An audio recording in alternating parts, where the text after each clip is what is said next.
If you keep getting your daily bias wrong, here are 2 simple ways that you can implement into your trading to increase your win rate of direction for that trading day. So you want to go out to a 4-hour time frame and you want to look at firstly highs and lows of most recent price action. So if you're in a bullish trend and you have a high close by, then you're expecting price to travel into that high. That is your draw on price for the day. So your bias for that trading session is buys into that zone. As soon as that draw on liquidity has been taken, you want to look from the move that price came from, did it leave behind a gap?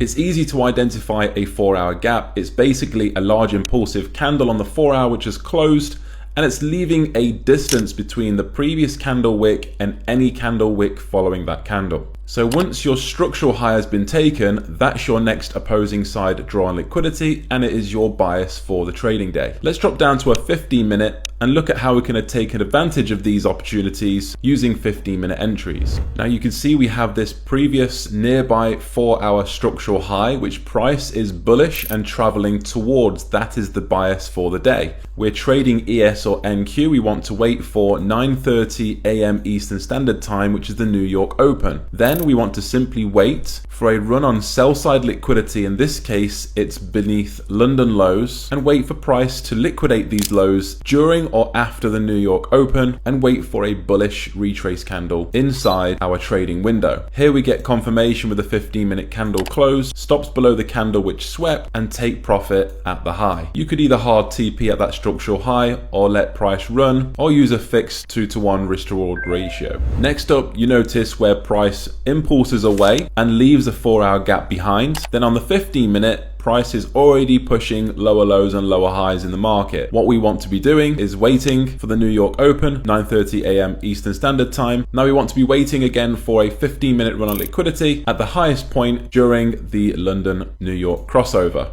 We wait for timing. 15-minute bearish retrace candle stops above the high, and we can target 4-hour gap or nearby resting structure lows of that trading day. So next time you're unsure about a bias for the day, mark out high highs, high lows on a 4-hour. Are there nearby highs in a bullish market which are likely the next target, or is price going to pull back after taking structural highs or lows and to draw into a 4-hour gap?